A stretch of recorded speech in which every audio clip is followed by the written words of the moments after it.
Finally, we have come back. I am back at my setup, back from my holiday, and back to watching Chelsea utterly disappoint me. Uh, God, today has not been a good day for the Chelsea fan base. I can tell you that. Um, Firstly, obviously watching our women's team play in the Champions League today didn't go how we wanted it to. I'll touch on that a little tiny bit later. And then, of course, us playing Aston Villa, our men's team playing Aston Villa, and man, it's just another one of those games, isn't it? Another one of those games where we feel like before we can even take a breath, things start going wrong. Um, well, let me do my routine checks because I've been out of practice for this for a while. I need to actually get stuff up. Where's my chat? Where are you guys? Where are you? Oh, there we go. Welcome in, welcome in. I'm incredibly blind today, so I'm struggling to read the screen.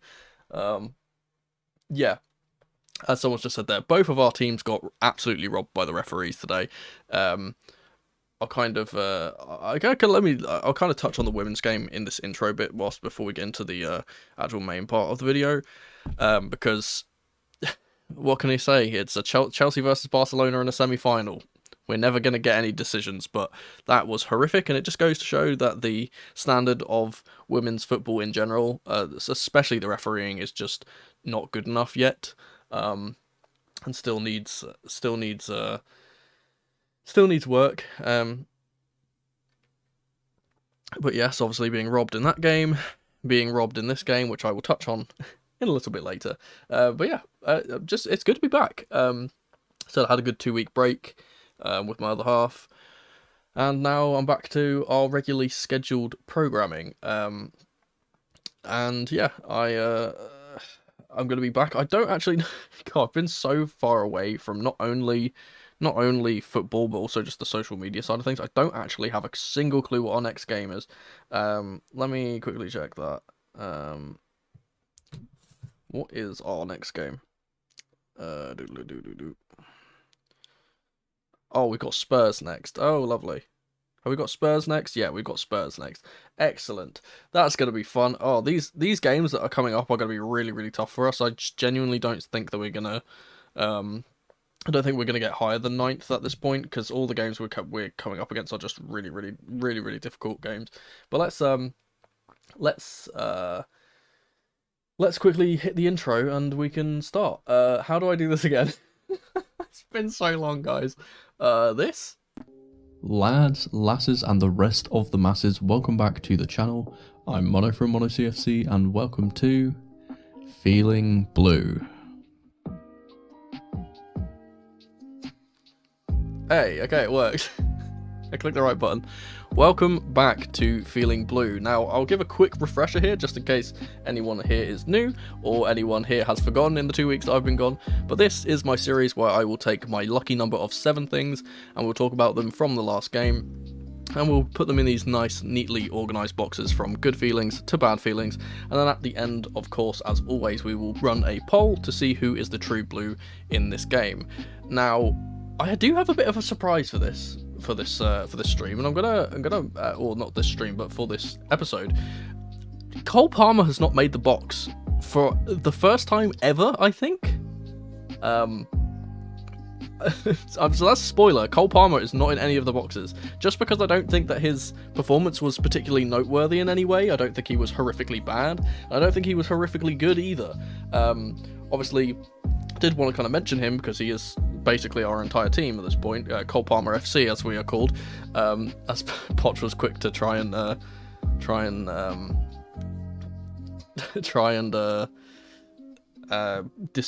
kind of push away that notion that we are just a one-man team, but yeah,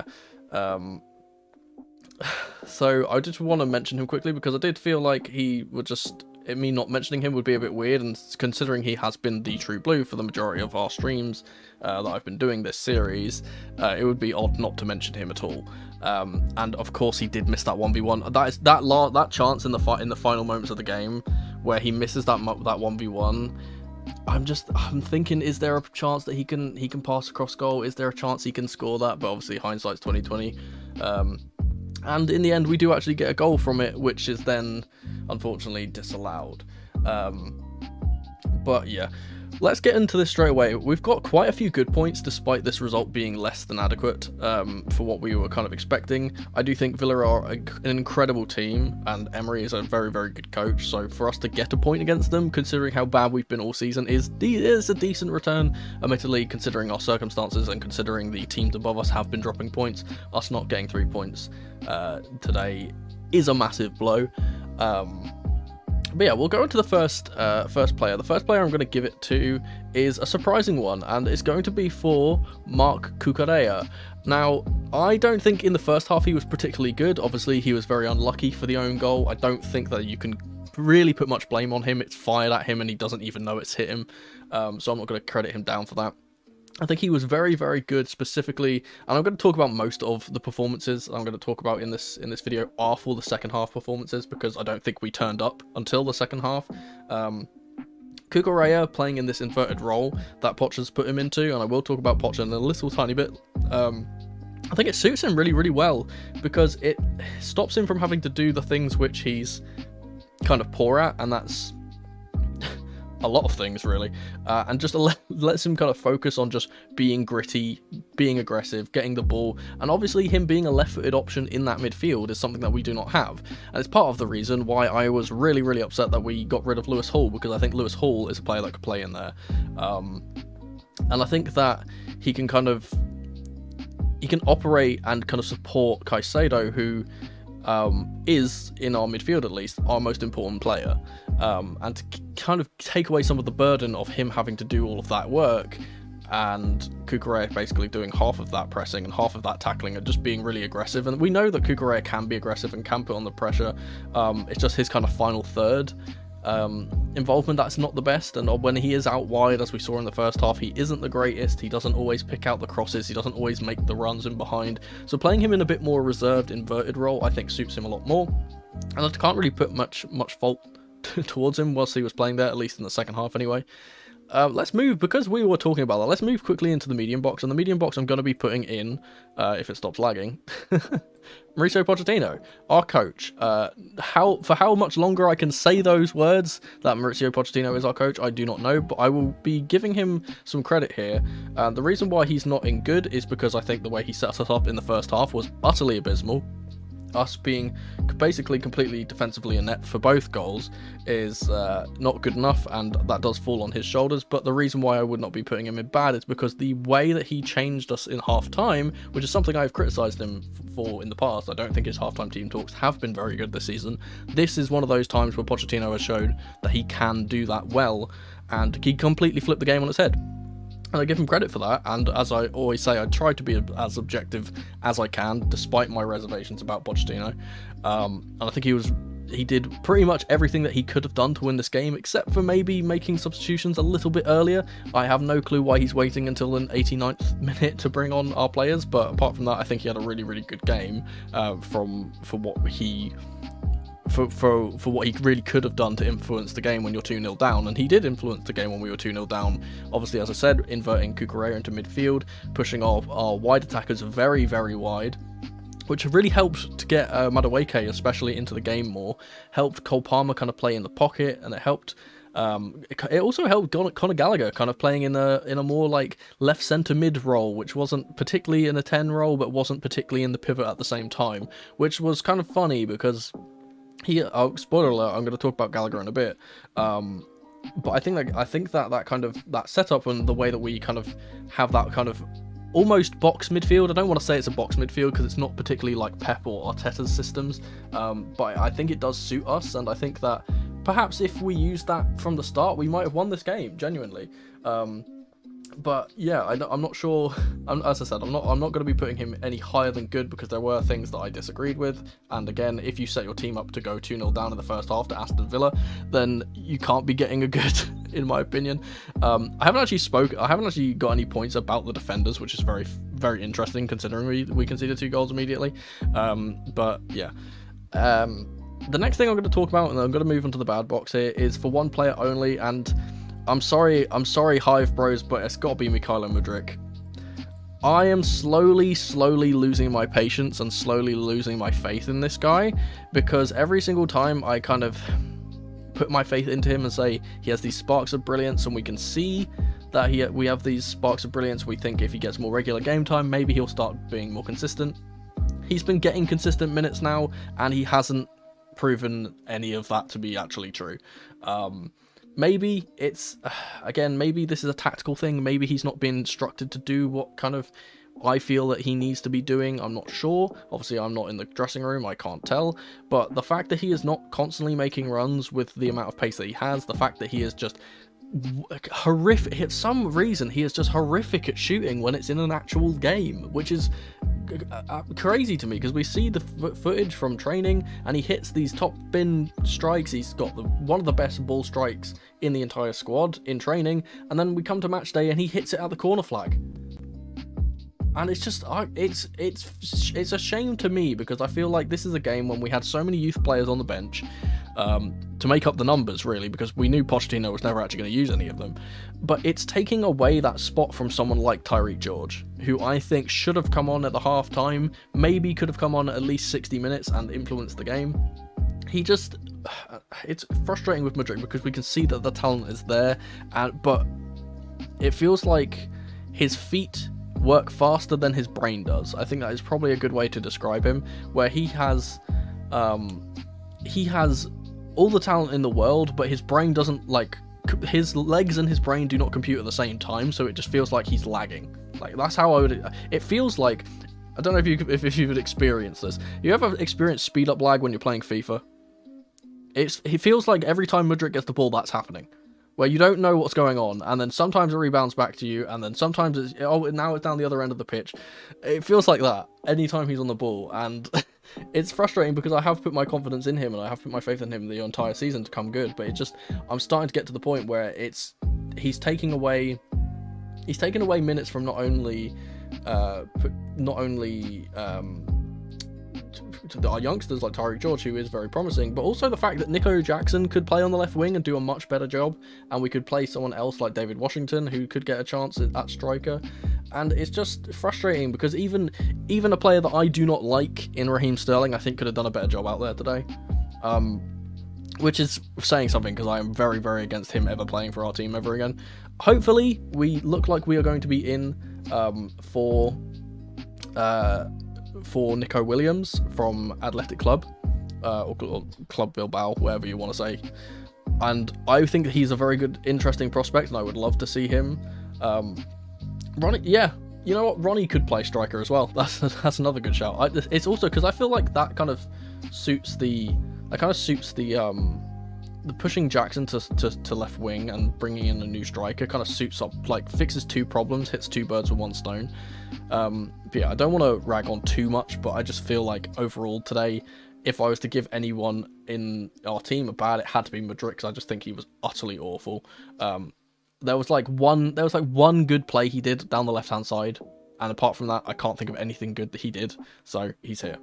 We'll be moving into the good box again, and I think it's time to mention who I personally believe will be probably going to be the true blue at the end of this. And that's for Moises Caicedo, because this guy ran that midfield.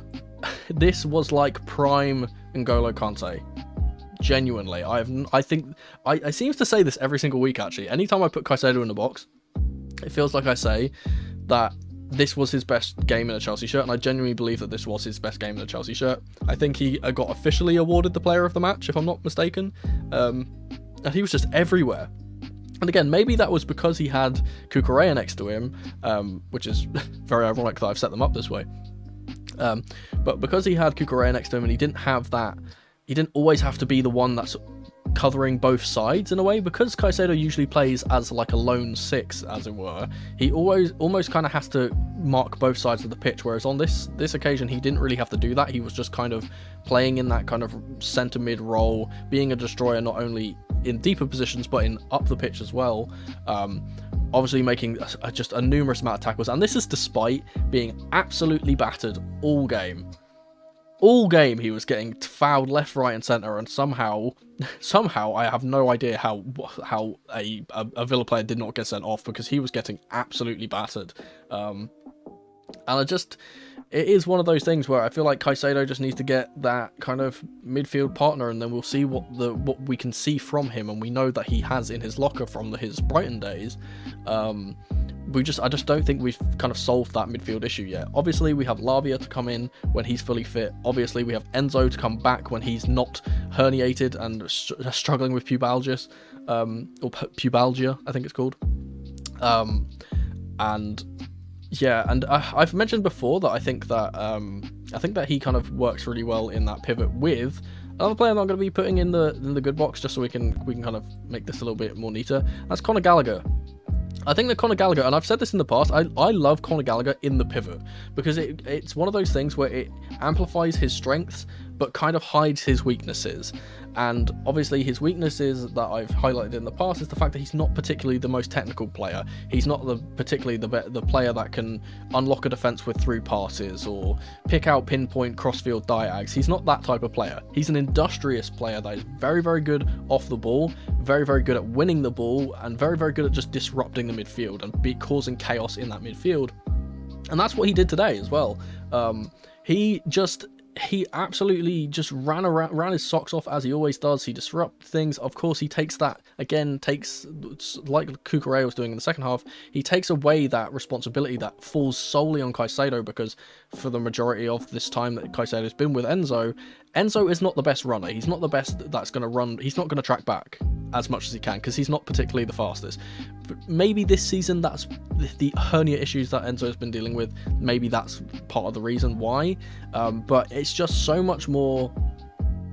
Our team seems to function so much better when Conor is playing deeper in a position where he's not so high up the pitch and has to make decisions, where he can just kind of be the man that's going to link the centre-backs and the more attacking players like Palmer.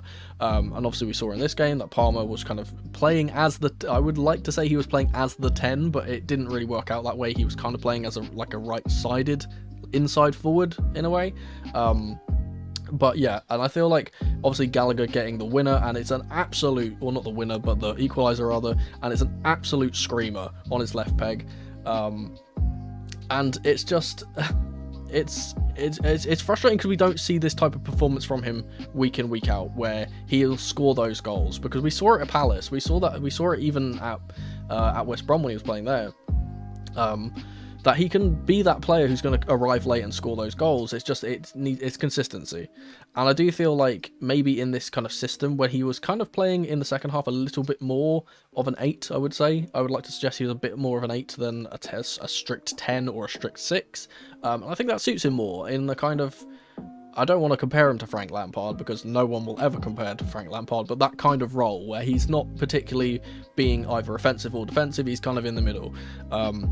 And I think that suits him, and hopefully we can, for the rest of the season, obviously we're not going to have Enzo, so hopefully he will be playing that pivot, or in that pivot, in those double sixes role, or maybe in this box midfield as we saw, and that could kind of carry us.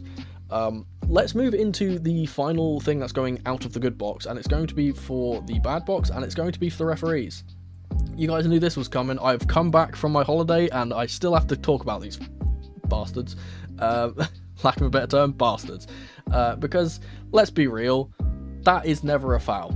That our equaliser has taken, or our winner from DSRC, which is an absolute bullet header, by the way, coming off the bench, coming off cold and scoring a header like that. All credit to Axel. I can't put him in the good box because the goal didn't actually stand. There is no way that's a foul. And I will be here and I will say it to the very end. Football is a contact sport. It's fine to shoulder barge people. That's the whole point of it being a contact sport. If it was 2 hands in the back and you can call it a push, yes, I would say fine, that's a foul, but it's a shoulder barge. And if you actually look at Diego Carlos, who the foul is on, he's leaning back into Badiashile because he wants to initiate the contact. So I don't see how you could ever call that a foul, especially considering when you actually watch his reaction after he gets shoved, he doesn't complain at all. Until the goal goes in, and then he starts complaining because all his teammates are complaining. And that's the issue which I feel like VAR needs to sort out, is they need to kind of just not be giving these types of things as fouls, because it completely ruins games and completely ruins the whole atmosphere of a game. The actual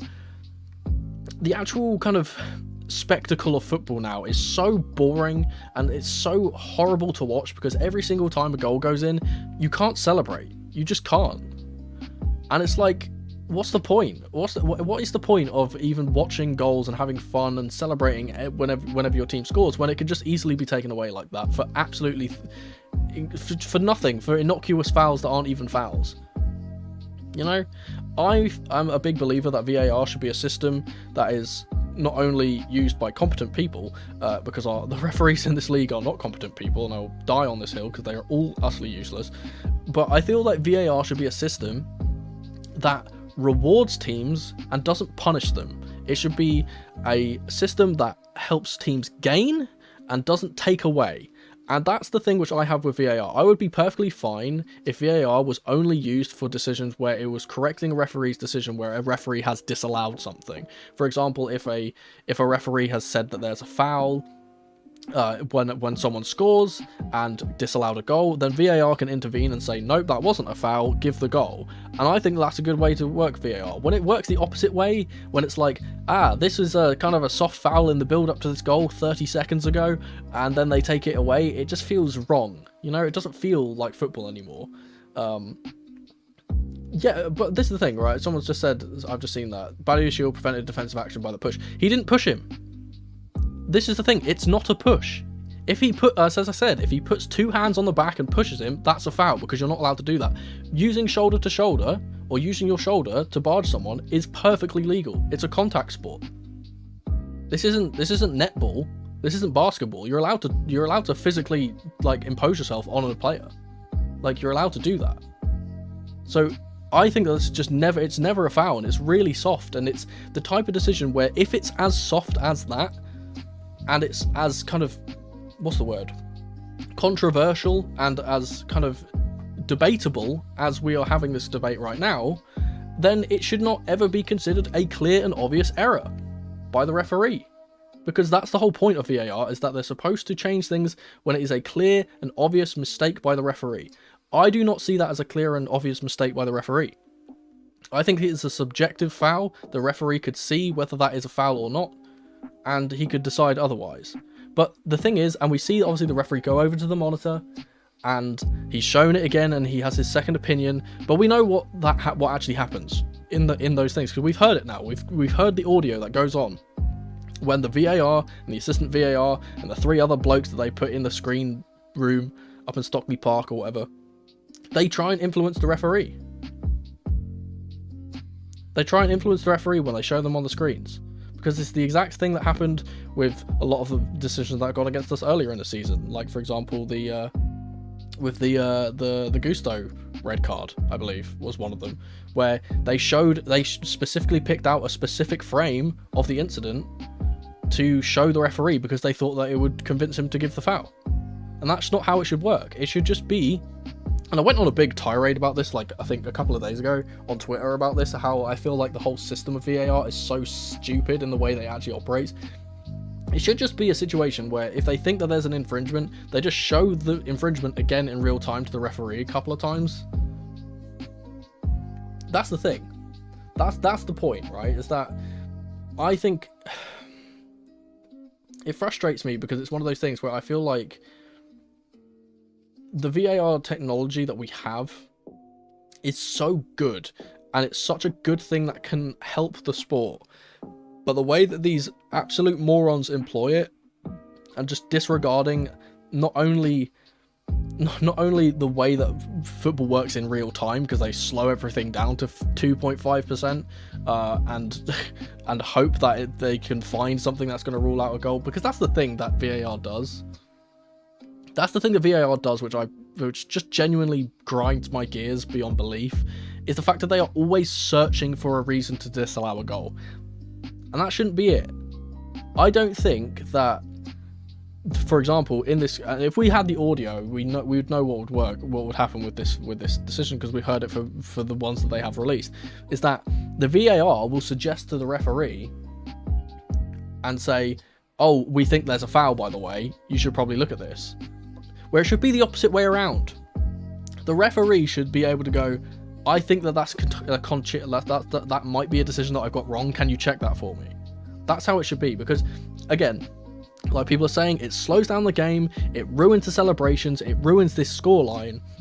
And to be honest, it just ruins a perfectly good game of football. This is a not historic, but a really, really good comeback by a team that is struggling, and it's a good story, isn't it? When we are 2 goals down and Pochettino gets it right finally, you know? And we go into the second half, we play good football with a new system, and we get rewarded for our industry and for our fight for once. We've actually fought for once in a game and come back, and then these bastards take it away from us. And as fans, how are we just to sit here and kind of accept it as just, this is perfectly fine for the love of our game to just be ruined and all the emotion of our game to just be taken away? Yeah, exactly. Perfect Didier Drogba quote right there. That's all I would say. And as I've mentioned before, it was even fucking worse in the in the women's game earlier. I don't even want to talk about that because we know how Barcelona are. But there we go. Let's leave this on a positive note because I do want to wrap this up fairly quickly. The final player that I will be putting into the good box is one that I think really heavily influenced this game as a whole, and that is for Noni Madueke. Now, I was complaining about Noni Madueke in the first half, and especially when we saw Amari Hutchinson in the Ipswich game performing an absolute miracles on the right wing.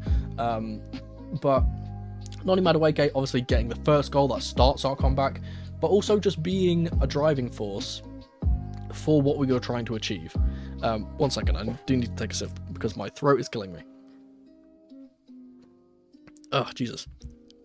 Excuse me. But yeah, Madueke, I think, obviously, as I said, got the goal. He was basically everything that went right came through that right-hand side. I think it was really, really positive after the restart, and I feel like whatever Pochettino said really, really affected Noni in this game, because I feel like he took to the pitch on the second half with a point to prove. And I think after he scored his goal, his celebration and his kind of outpouring of emotion and him pointing to the badge kind of showed that he was trying his damn hardest because he had been reminded what he was fighting for. And I think that's great to see from him, especially from a player that has been criticised in the past. A player that I think has so much potential but just needs to find that final piece. How many times have I said that about a player in this video? But I think that he was again, like, just the control of the game that we had was partly down to Madueke just constantly pushing back Lucas Digne. And you know how Lucas Digne for Villa has been a player that can really influence things from that left-hand side. When he gets up the pitch and puts in crosses, which is one of his strongest points, that's when Villa get a lot of their results. And he just couldn't do that because Madueke was all over him in the second half. And yeah, as someone pointed out, I do think he was at fault for the first goal, and I will point that out, because he didn't track back well enough, and we know that's not one of his strong points. Excuse me. But again, I think that's more down to tactics. Yes, there's a bit of effort from him that he needs to put in more effort, but I think that's just a setup that if he needs to be the player tracking back and stopping something from happening, I don't think we're set up the right way in the first place. But yeah, I will run the poll. You know what's really funny? I've just seen someone say bless you because that sounded like a sneeze. I've been told by so many people that my coughs sound like sneezes. My other half says the exact same thing, which is really funny. So, don't know why that's happened again. But hang on, let me run the poll. We'll start the poll for the True Blue. How do I do this again? This one. There we go. God, it's been a while. As I said, we're back to our regularly scheduled programming at some point. I'm going to put a few options in here. I'm going to put all 4 of those guys in here, but I do think I have a pretty solid idea of who's actually going to take this. At least I have my own idea of who will take this. Maybe you guys have a different opinion. It's up to you. But there we go. We'll stop the poll, and I will take a more sip of my drink because my throat is dying.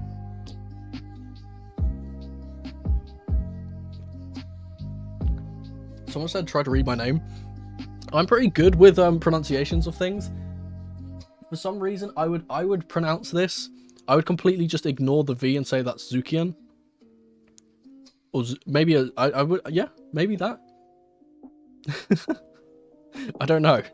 I don't even know where you're from. If I had an idea of where you were from, maybe I could do it bit better. When are we getting a tactical breakdown? Maybe after this game again. I need to see when this when is our next game against Tottenham? It's on the 2nd of May, which is how many days from now? 1, 2, 3, 4, 5 days away. Yeah, I probably could do a tactical breakdown for this game, genuinely. I might do that because this was a very interesting thing that happened in the game that was very obvious tactical change in this, so I might do it for this game. And then obviously I would have to do the Tottenham preview for the 1st of May, which would be the Wednesday, I believe. So yeah, that'll be that. Let me just quickly check the poll. How's the poll doing? Pretty obvious, I think. It's going one direction, so we'll end it there. Yeah, thank you for participating is the word I wanted to say. Thank you for participating in the poll, guys. We'll put our main man Moises Caicedo in here. Obviously, I think we are losing Moises Caicedo for the Spurs game, if I remember correctly, because he's accumulated too many yellows. So that'll be fun. We get to play Spurs without our main midfielder. We're gonna have we're probably gonna have Conor Gallagher and Cesare Casadei as our 2 centre mids for that game. Or has it cleared? I don't think it has. I think this is the last one. I think this is the last game before it resets, I believe. I will check that, but I'm pretty sure that's the I'm pretty sure that today was the last day before it reset, and I think Kaiso got booked, which is oh, was it 32 games? Maybe. I said I'll have to check that. I can't confirm nor deny. I'll trust you guys' judgment on that. But yeah. Excuse me, Christ. My throat's killing me. Thank you guys for hanging out as always. I know this has been a bit of a rocky one because it's the first one back. As I said, I'll get back into the swing of things and I'll be like actually with it properly. I'm still kind of transitioning out of relax mode and not thinking about football, and to be thrown into this type of game right after it was a hell of a thing. But yeah, thank you guys as ever for hanging out. I will, as I said, I'll talk to you next probably for the tactical breakdown for this game. If not, then it will be the preview for the Spurs game. But yeah, we go again stronger, and thanks for hanging out with the stream. Thanks for participating in the poll. I'll hit the outro now, and hope you guys have a good night. But that was just my Feeling Blue match review for this week. Thank you ever so much for watching. Let me know your thoughts on this match in the comment section below, and if you'd be so kind, subscribe to the channel and leave the video a like if you enjoyed. Don't forget to tap the notification bell so you never miss a video from me, or check out some of the other videos on the channel on screen right now. I've been Mono from Mono CFC, and remember, in the rain or in the dry, keep that blue flag flying high. Come on, you Blues.